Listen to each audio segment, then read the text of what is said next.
And now we actually, we're stepping up on this cosmic pyramid. It is like 9 different levels. And the first one that I mentioned here, talked about, was the one that is 5,000 years long and started 3,100 BC. And that's the one we know as history, roughly speaking.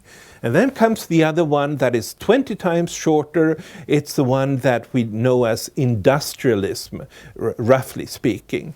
And then in 1999, another one was activated, and that, you might say, is the Society of Information Technology and so forth that we've been experiencing more recently.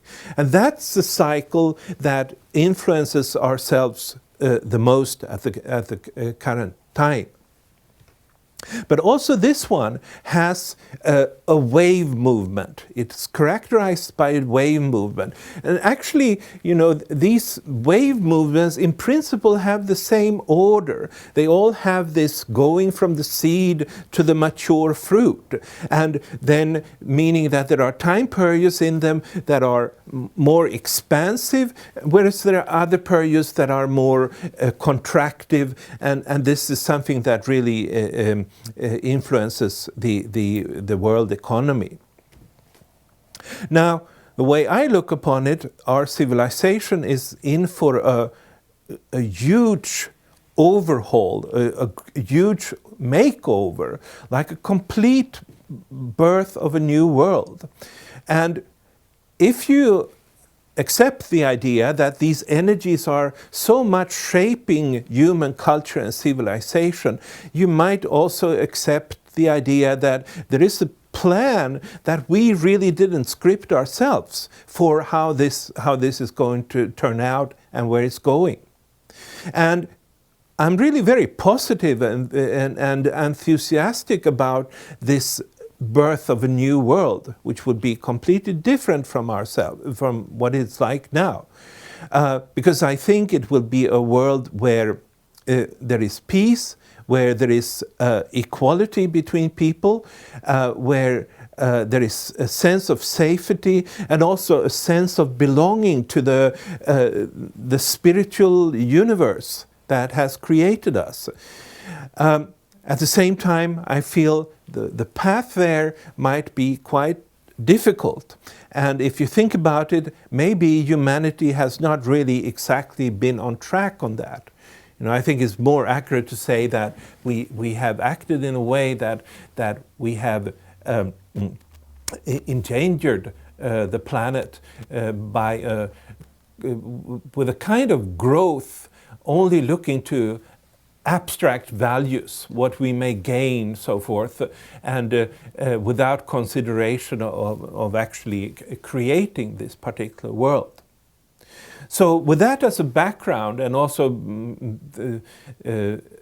I think it's with that as a background, you know, I think it's interesting to look at the kind of economic downturn that we're in now. And here I like to say that I wrote this book published in 2004 called The Mayan Calendar and the Transformation of Consciousness. And then when it comes to the world economy, I'm basically making 3 predictions.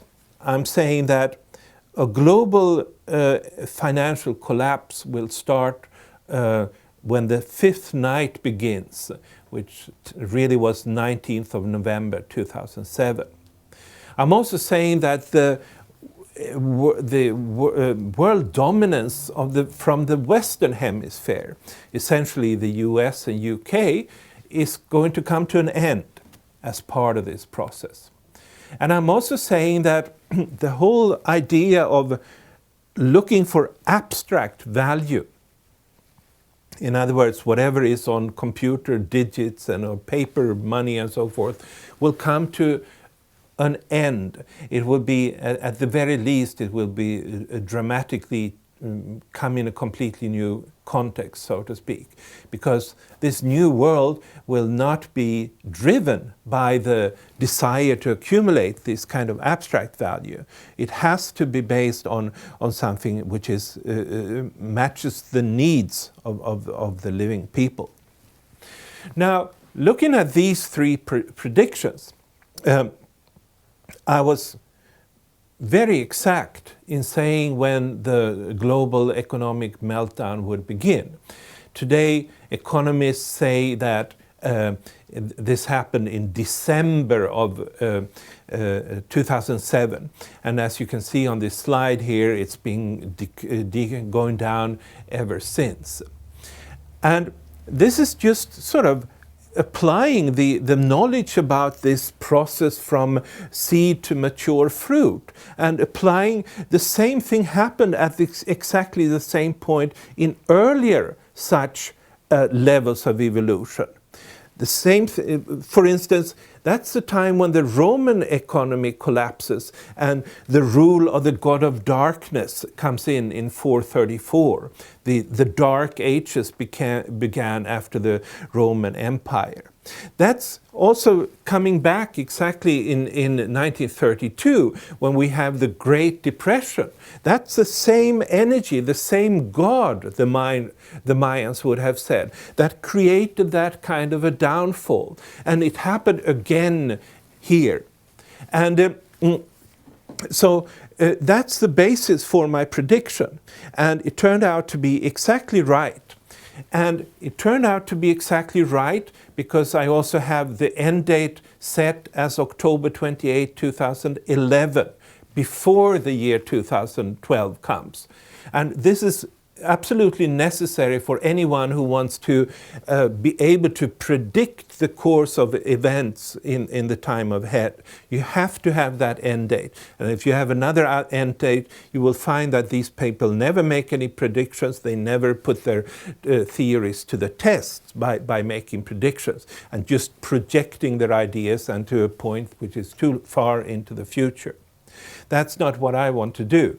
And so what this means to coming back to this galactic underworld, that particular